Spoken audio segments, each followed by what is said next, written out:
Hi అండి, అందరికీ నమస్కారం. Welcome back to my channel. ఇప్పుడే అందిన వార్త, చంద్రబాబుకి ఘోర అవమానం, జగన్ సంచలన వ్యాఖ్యలు. పూర్తి వివరాలను అయితే ఇప్పుడు తెలుసుకుందాము. వీడియోని ఎక్కడే కానీ స్కిప్ చేయకుండా చివరి దాకా చూసినట్లయితే ఇన్ఫర్మేషన్ పూర్తిగా అర్థమవుతుంది.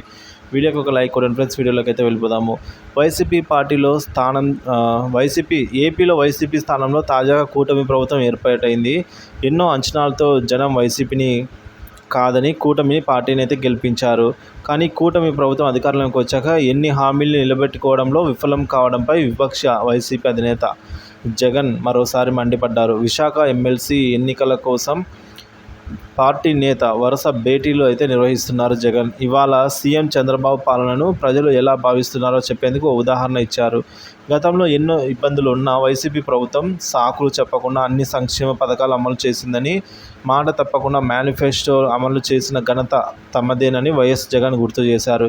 గతంలో తాము చేసిన మంచి ఎక్కడికి పోలేదని, వచ్చే ఎన్నికల్లో అదే తమకు శ్రీరామ రక్ష కానుందని జగన్ పేర్కొన్నారు. అదే సమయంలో చంద్రబాబు ప్రభుత్వం ఎన్నికల హామీల్ని ఎలా విస్మరిస్తుందో ఆయన వివరించారు.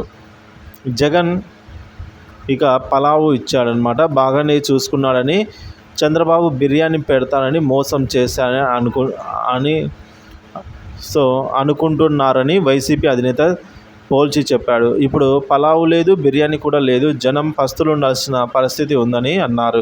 జగన్ ఉంటే రైతులకు రైతు భరోసా ఉండేది, అమ్మఒడి అందేదని, 0 వడ్డీకి రుణాలు, అలాగే విద్యా దీవెన, ఫీజు రీయింబర్స్మెంట్, మత్స్యకార భరోసా, వాహన మిత్ర ఇవన్నీ వచ్చేవన్నారు. కానీ వైసీపీ విపక్షం ఉండడం వల్ల అవేవీ రావడం లేదన్నారు.